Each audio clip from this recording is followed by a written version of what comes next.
Ever wonder why Rome is called the Eternal City? Well, let's dive into that. Ancient Rome, with its roots reaching back to the 8th century BC, is a bit like your stylish, world-wise grandparent who's seen it all and yet never loses its charm. Over 2,500 years of existence, this city has experienced the rise and fall of empires, seen cultural revolutions unfold, and watched as the world changed around it. Yet here it stands, unfalteringly eternal. Its nickname, the Eternal City, is a nod to its impressive longevity and continuous habitation. Just like your grandparent, Rome has been around the block a few times, and it's got the stories to prove it. With every cobblestone, every ancient relic, and every bustling piazza, Rome whispers tales of its grand past, inviting you into an immersive history lesson. So, if you're ready to step into history and avoid making a fool of yourself, keep listening. When in Rome, do as the Romans do, right? But does that mean you should eat pizza for breakfast, lunch, and dinner? Let's debunk a culinary myth, shall we? The Roman food scene is as diverse and vibrant as the city itself. Yes, pizza and pasta are integral parts of Italian cuisine, but limiting Roman food to just these two would be like saying Americans only ever eat hamburgers. Quite an oversimplification, wouldn't you say? The streets of Rome are a gastronomic delight, offering everything from succulent porchetta to crispy supply. And let's not forget the sweet, creamy goodness of gelato, a dessert that would make anyone's taste buds dance with joy. So let's have a little fun here. Imagine walking into an American diner and asking for a hamburger for breakfast, lunch, and dinner. You'd probably get some strange looks, right? It's the same in Rome. So next time you're in Rome, remember, there's more than just pizza and pasta on the menu. Think you can get by in Rome with just ciao and grazie? Think again.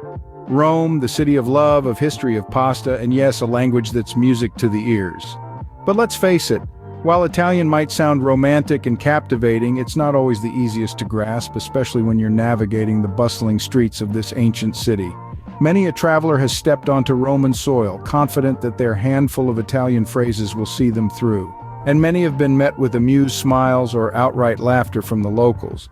You see, Italians appreciate when visitors make an effort to speak their language. Even if you butcher the pronunciation, they'll pat you on the back for trying. But, oh, the stories of miscommunication that have unfolded on these cobblestone streets. Take the tale of the American tourist who wanted to compliment the chef on his pasta. He marched into the kitchen, confidently declared "sono pieno," expecting a pleased reaction. Instead, he received a baffled look. You see, while he thought he was saying "I'm full," he was actually announcing, "I'm pregnant." A round of laughter followed, and he became the talk of the trattoria for the rest of the night. Or the British couple who, after a long day of sightseeing, wanted to order 2 beers to unwind. "Do beer," they said, or so they thought.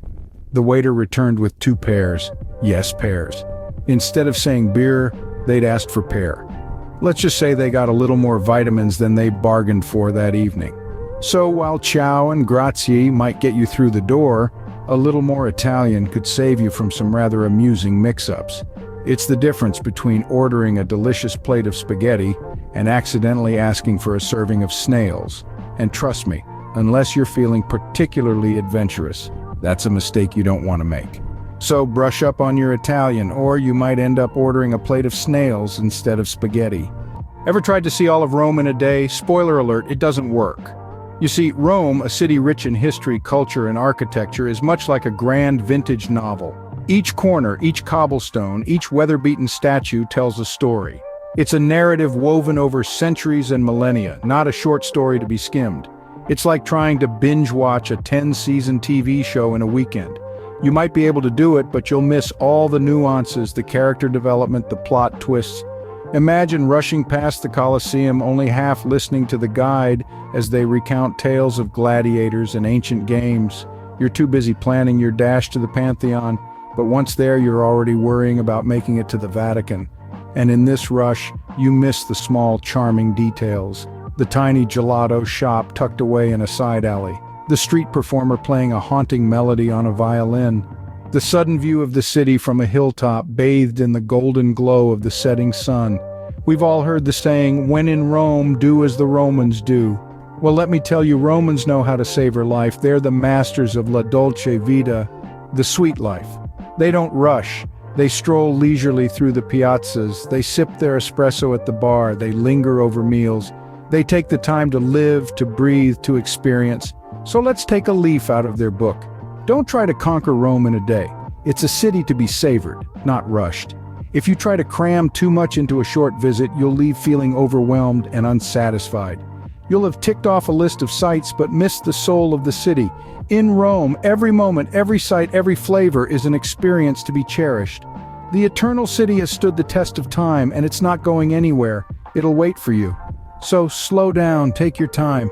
Rome wasn't built in a day, and you can't see it all in one either.